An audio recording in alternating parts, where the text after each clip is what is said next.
थे उसको आगे विचार में लेते हैं। ओम युञ्जते मन उत युञ्जते धियो विप्रा विप्रस्य बृहतो विपश्चितः विहोत्रा दधे वयुना विदेक देवस्य इन्महि परिष्टुतिः। ओम शांति शांति शांति। ओम सन्यासी महानुभाव, वानप्रस्थी जन, आदर सम्मान की योग्य माताओं, बहनों, बंधुओं, प्रिय ब्रह्मचारियों, आचार्य महानुभाव, कल हमने इस मंत्र का विचार करते हुए देखा था कि हमें परमेश्वर के प्रति युञ्जते मन, हमको अपना मन परमेश्वर में लगाना चाहिए। युञ्जते धिया, परमेश्वर में अपनी बुद्धि लगानी चाहिए।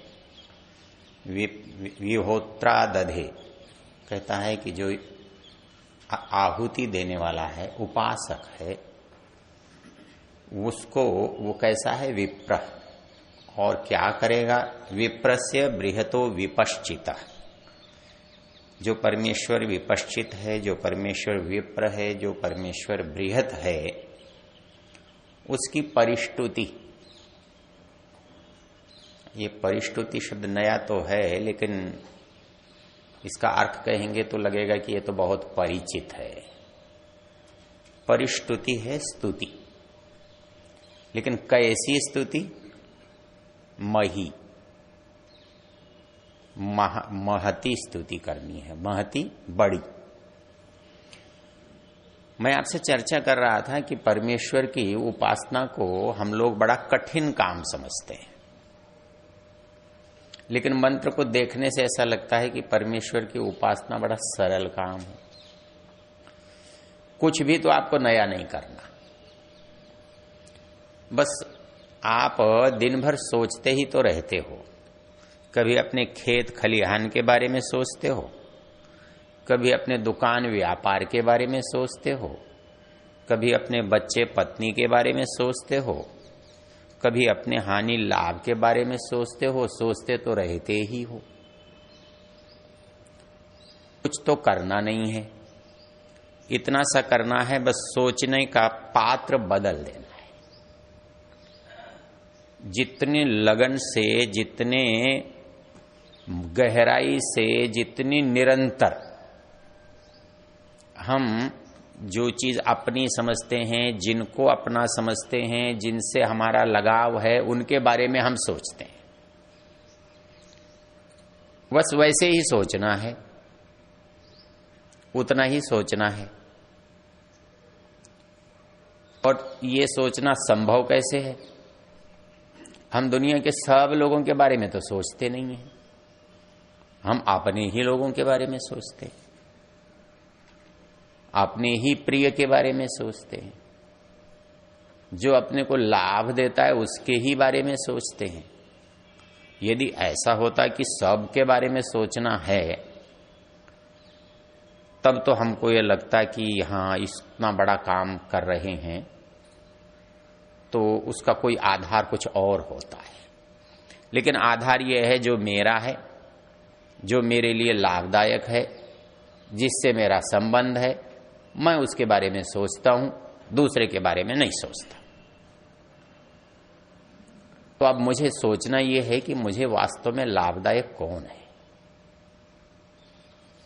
मेरा अपना कौन है, मेरे साथ जिसको रहने में लाभ है वो कौन है।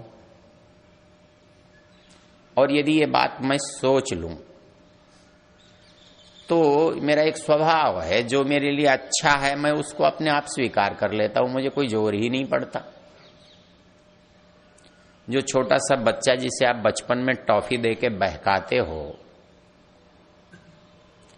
वो स्कूल जाने लगता है, बड़ा हो जाता है तो क्या टॉफी से मान जाता है? और बेटा बड़ा हो जाए तो फिर क्या कहने से मान जाता है? हमारे यहाँ एक बहुत हमारे मित्र हैं, हमारी सभा के सदस्य भी हैं, इन दिनों बहुत रुग्ण भी हैं। पंडित भगवान साई जी की दुकान पर खड़ा था, एक नौजवान की ओर उन्होंने संकेत किया कि ये बोले अपने पिता से बहुत नाराज है। क्यों नाराज है भाई? पंडित जी बोले ये 70 लाख रुपए लेने के बाद भी नाराज है। बोले जी बंटवारा हुआ, मेरे हिस्से में 70 लाख आए, मुझे दिए। मैंने कहा फिर नाराज होने की क्या बात है? अरे बोले नाराज तो होना ही है। बोले वो सोने की ईंट रखी है वो बांटी नहीं। तो जिससे मैं बहुत प्रेम कर रहा था, मुझे पता लगा कि ये मेरे लिए लाभदायक नहीं है, तो मेरा प्रेम उससे हट गया। तो आप यूं समझते हो कि दुनिया में प्रेम निश्चित रूप से पति से होगा, पत्नी से होगा, प्रेमी से होगा, प्रेमिका से होगा, दुकान से होगा, बेटे से होगा, बेटी से होगा, मित्र से होगा, परिस्थिति से होगा। परिस्थिति नहीं होगी तो नहीं होगा। मतलब इनसे प्रेम हो भी सकता है, लेकिन इनसे प्रेम नहीं भी हो सकता है। ये अपने लिए लाभदायक नहीं लगे तो नहीं हो सकता। तो ये तो कोई जरूरी नहीं है कि ये पति है इसलिए प्रेम होगा ही होगा, ये पत्नी है इसलिए प्रेम होगा ही, ये बेटा है इसलिए प्रेम नहीं। अपने काम का है तो हो जाएगा, और काम का नहीं है तो नहीं होगा। तो ये बात भी पक्की है कि प्रेम ऐसा पक्का नहीं है कि आप इसे उखाड़ कर दूसरी जगह नहीं लगा सकते। लगाने का कारण आपकी समझ में आना चाहिए। आप जब चाहे तब उखाड़ सकते हो और उखाड़ देते हो। जो बेटा आपका बहुत प्रिय था, आप उसको बेदखल कर देते, ये मेरा नहीं, इसकी कोई जिम्मेदारी मेरी नहीं। क्यों भाई? ये तो आपका बेटा था, आप तो बहुत प्रेम करते थे, फिर इसको आपने क्यों छोड़ दिया? आज ये क्या है, बेटा है, कहना ही नहीं मानता, उल्टा चलता है। ऐसा बेटा नहीं चाहिए। जब आपको ये समझ में आने लगेगा कि ये भी काम का नहीं है, ये भी काम का नहीं है, ये भी काम का नहीं है, तो फिर सबसे ज्यादा काम का है कौन? और जिस दिन ये बात समझ में आ जाएगी कि काम की चीज है तो सही, पर आज तक आंखों के सामने ही नहीं आई, और अनुभव में आया कि हाँ ये काम का है, तो फिर आपको बलपूर्वक इधर नहीं आना पड़ेगा। बड़े सहज भाव से आप इधर आ जाएंगे, उसमें बिना परिश्रम के आ जाएंगे। तो जब बिना परिश्रम के कैसे आएंगे? तो उसका उपाय तो यही स्तुति है। जब आप किसी को पसंद करने लगते हैं तो करते क्या है? कुछ भी तो नहीं करते। तू बड़ा अच्छा है, बेटा मेरा बड़ा अच्छा है, मेरी पत्नी बड़ी अच्छी है, मेरा पति बहुत अच्छा है, मेरा साथी बहुत अच्छा है। ये अच्छा बड़ा मजेदार शब्द है, बहुत ही प्यारा शब्द है। बस सोचने की बात है, मन में एक भाव आना चाहिए, ये अच्छा लगता है। ये अच्छा लगना जो है, ये है सूत्र। अब तक दुनिया में सब चीज अच्छी लगती है, लेकिन ये बेचारा भगवान बिल्कुल भी अच्छा नहीं लगता। नियम क्या है? दुनिया में जो अच्छा लगता है तो उसको तो मुझे पाना ही होता है, वो मेरा ही होता है, मैं उसके पास ही होता हूं। और जैसे ही वो अच्छा नहीं लगता तो वो मेरे से दूर हो जाता है। और यदि आज भगवान मुझे दूर है तो इसका मतलब है अच्छा नहीं लगता। ये हो नहीं सकता कि अच्छा लगे और दूर रहे।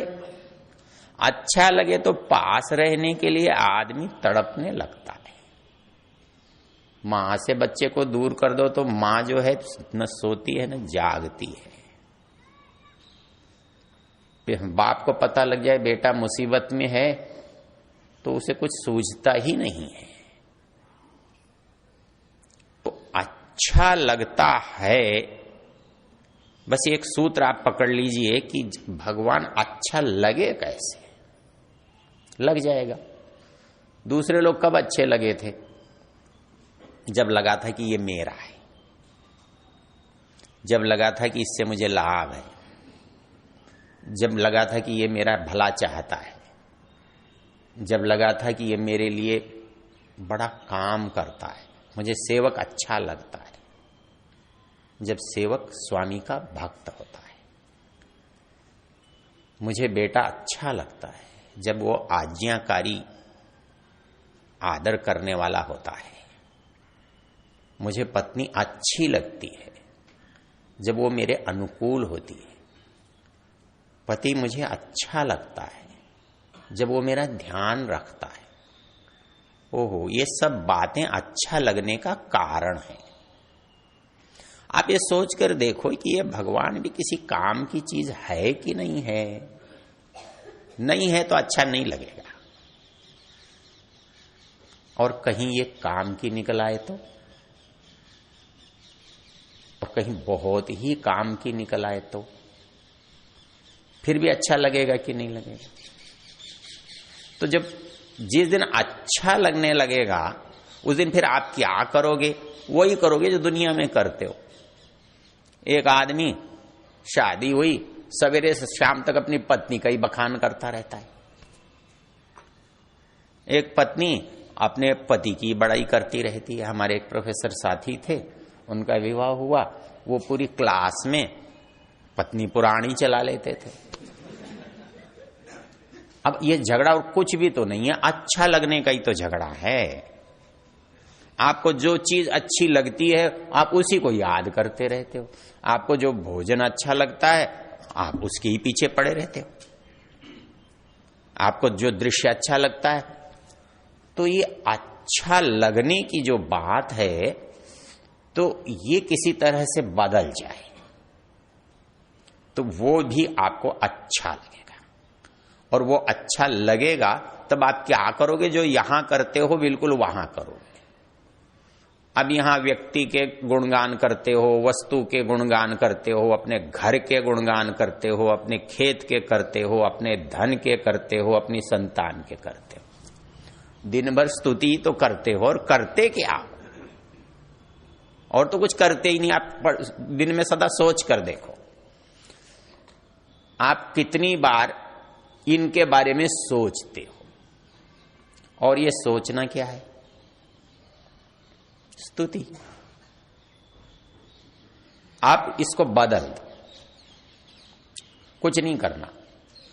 स्तुति उसकी करते थे, दुनिया की करते थे, इसकी करने लग जाओ। और कैसी करने लग जाओ? कहता मही। आप यूं समझते हो कि उपासना पता नहीं क्या चीज है। मुझे ऐसा लगता है कि उपासना से सरल कोई चीज ही नहीं है। और ऋषि दयानंद की सबसे बड़ी जो कृपा है, दया है, योगदान है, और जो पुरानी उपासनाएं हैं वो तो बहुत बोझ हैं।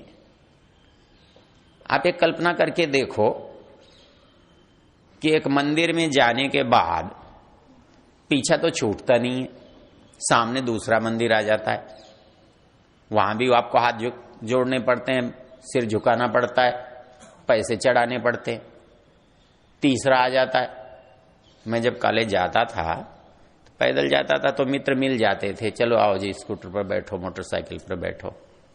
बैठ जाता था तो एक मित्र से मैंने पूछा, मैंने कहा रास्ते के जितने भगवान है सब कोई सिर झुकाता रहता है, ये तो बड़ा मुश्किल काम है।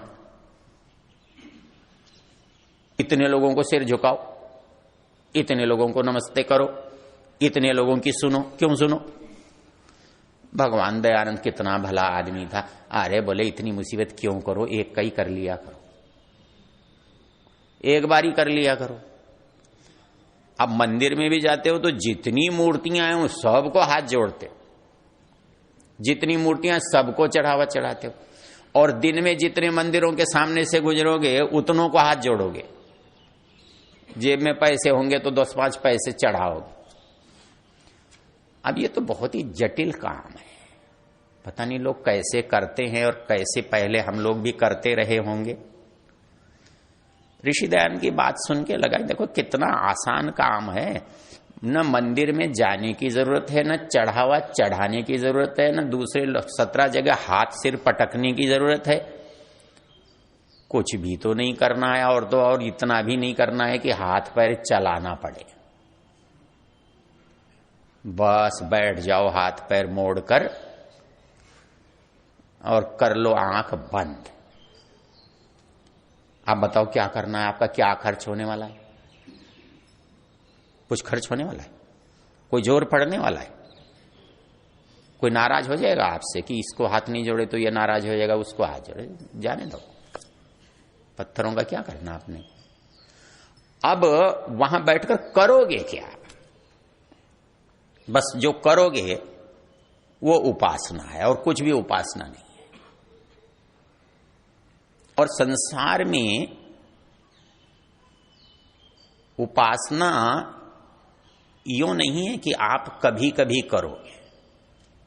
कभी कभी तो कोई उपासना होती नहीं, उपासना तो पूरे समय में होती है। अच्छा, एक कल्पना करके बताओ या अनुभव किया हुआ देखकर बताओ कि ये संसार हमारे काम का भी है कि बेकार है? क्योंकि ऐसा लगता है कि संसार में रहने वाला कुछ भगवान से जुड़ नहीं पाता, तो ऐसा हो सकता है कि संसार तो छोड़ना ही पड़ेगा इस भगवान को पाने के लिए। ये ठीक है, लोग तो कहते हैं ठीक है, पर मैं कहता हूं ये गलत है। ये बिल्कुल ही सरासर गलत है। और यदि ऐसा होता तो भगवान इस संसार को बनाता ही नहीं। यदि ये तो वैसा ही हुआ जैसे खुदा ने शैतान बना दिया, तो खुदा के शैतान बनाने में और भगवान के दुनिया बनाने में अंतर क्या रहा? दोनों ही तो बहकाते हैं। आप यही तो कहते हो दुनिया बहकाती है। हाँ, एक भजन है ना, इशारों से बुलाती है दुनिया। हाँ, कुछ ऐसा भजन है। तो ये जो आप ऐसा मानो तो ये भगवान की कृति बेकार हो जाएगी, यह भगवान की रचना ही व्यर्थ हो जाएगी। क्योंकि दुनिया में भगवान बनाए और कोई चीज गलत बने ऐसा संभव है? दुनिया में भगवान कोई चीज बनाए और वो अनुचित हो, अपवित्र हो, खराब हो, ऐसा संभव है? तो फिर संसार बनाकर उसने क्या अपराध किया है? ये संसार भी आपकी उपासना के लिए है। ये संसार की उपासना के लिए नहीं है, ये परमेश्वर की उपासना के लिए है। तो आप कहेंगे कि संसार से तो अभी हटा रहे थे, अभी कहते हैं कि संसार उपासना के लिए। हाँ है, तो क्या आप ऐसा समझते हो कि संसार उपासना का विरोधी है? और यदि संसार उपासना का विरोधी है तो उपासना का समय तो आपका सवेरे 2 घंटे का है, सारे दिन तो आप उपासना करते नहीं। और यदि 2 घंटे समय उपासना का है और दुनिया का 8 घंटे का समय उपासना के विरोध का है, तो उपासना का प्रयोजन कब सिद्ध होने वाला है? हो जाएगा सवेरे 10 किलोमीटर आप भगवान की तरफ चले, 1 घंटे में 2 घंटे में पहुंचे, और दिन भर 8 घंटे में भगवान से उल्टे चले, आप कितने दिन में मुक्ति में पहुंचोगे? पहुंच ही जाओगे जल्दी से। रोज सवेरे 2 घंटे भगवान से मिलोगे और 10 घंटे भगवान के उल्टे जाओगे, चलेगा? गलत है। एक बच्चा जब पढ़ने बैठता है तो पहली से एमए तक चलता रहता है, तो आप ये तो नहीं कह सकते कि वो सो रहा है तो वो पढ़ नहीं रहा है। आप ये नहीं कह सकते वो खेल रहा है तब पढ़ नहीं रहा है। हाँ, गर्मियों में छुट्टियां मनाने गया हुआ है तो वो पढ़ नहीं रहा है। वो जिस दिन विद्यालय में प्रविष्ट हुआ था उस दिन से पढ़ रहा है, और आप सदा यही बोलते हो कि मेरा बच्चा पढ़ रहा है। अरे कुछ भी कर रहा है तो पढ़ रहा है। तो मित्रों, आप कुछ भी कर रहे हो तो कर तो वही रहे हो जो करना है। कुछ भी करो, जो दुनिया के काम आप करते हो करो, लेकिन उपास्य वो नहीं होंगे। उपास्य कौन होगा? ईश्वर होगा। मतलब परिवार से प्रेम करना है, उपास्य समझ कर नहीं। उपास्य तो ईश्वर है। ईश्वर ने आपको हमको यहां मिलकर कुछ करने के लिए भेजा है, हम करेंगे। वो क्यों करेंगे? ईश्वर ने कहा है इसलिए करेंगे, ईश्वर का काम है इसलिए करेंगे। इसमें आपसे क्या विरोध है? दुनिया से क्या विरोध है? और किसी से भी क्या विरोध है? दुनिया के हर काम को करते हुए करेंगे। अंतर कितना सा होगा? इसको यूं समझो, आप जब यात्रा में निकले हो तो सवेरे तो आप खाने बनाने ठहरने उस दिनचर्या में रहते हो, फिर निकलते हो, गाड़ी उठाते हो, बड़ी तेजी से चलते हो, फिर रुक जाते हो, फिर ज्यादा दूर नहीं चलते हो, थोड़ा टहल कर चलते हो। तो कहीं धीरे चलते हो, कहीं तेजी से चलते हो, कहीं बैठ जाते हो, कहीं सो जाते हो, कहीं फिर जाग जाते हो। लेकिन ये सारे के सारे प्रयत्न क्या हैं? यात्रा से बाहर हैं कि यात्रा के भीतर हैं? आप रेल में सो रहे हो तो यात्रा कर रहे हो कि नहीं कर रहे हो? तो आप सो रहे हो तब भी यात्रा कर रहे हो, आप खा रहे हो तब भी यात्रा कर रहे हो, आप बात कर रहे हो तब भी यात्रा कर रहे हो। जब इस दुनिया में सब कुछ करते हुए यात्रा ही करनी है तो वास्तविक यात्रा कौन सी है? और वो यात्रा चल तो रही है, अंतर इतना सा है कि यदि आप यात्रा का स्टेशन याद रखोगे, ठीक दिशा में जाओगे, ठीक समय पहुंचोगे। और उल्टा हो जाएगा। उतरना था मुझे कहाँ, अंबाला में, गाड़ी पहुंचती थी 2 बजे। अब क्या करूं, सोचा तो बहुत कि उठूंगा, पर पता नहीं अंबाला कब निकल गया। जाके पहुंच गया जालंधर। तो मैंने पूछा अंबाला आया? तो हंसा, अंबाला? मैंने कहा फिर क्या? बोले जालंधर है। मैंने कहा कोई बात नहीं, यहां उतर जाते। तो हम दुनिया में जो कर रहे हैं ना, यात्रा तो कर रहे हैं, और यात्रा वही कर रहे हैं जो भगवान करा रहा है। अंतर कितना है कि दिमाग से स्टेशन गायब है, यात्रा चल रही है, जन्म जन्मांतर चल रहे हैं, है तो यात्रा। ये यदि आपको कहां पहुंचना है, कब कैसे पहुंचना है, तो आपकी यात्रा बिल्कुल ठीक और ठीक समय पर पहुंच जाओगे। नहीं तो मेरे जैसा आदमी भटकता रहता है, कभी तो पहुंचेगा, जब कभी ध्यान आएगा तो पहुंच जाएगा, नहीं ध्यान आएगा तो घूमता रहेगा। गाड़ियां तो चलती ही रहेंगी, कभी इस शरीर में, कभी उस शरीर में, कभी इस गांव में, कभी उस गांव में, यात्रा तो जारी है। अब यात्रा तो भगवान ने आपको यात्री बनाकर संसार में भेज दिया। अब प्रश्न ये है कि बताना तो उसने ये भी है कि आपका स्टेशन कौन सा है, लेकिन मर्जी आपकी है, याद रखो या मत रखो।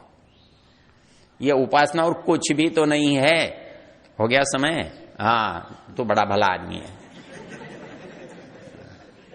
इसका मतलब अपन योगी तो हो गए हैं, क्योंकि समय का पता ही नहीं लगता। चलिए बाकी चर्चा कल करेंगे। धन्यवाद।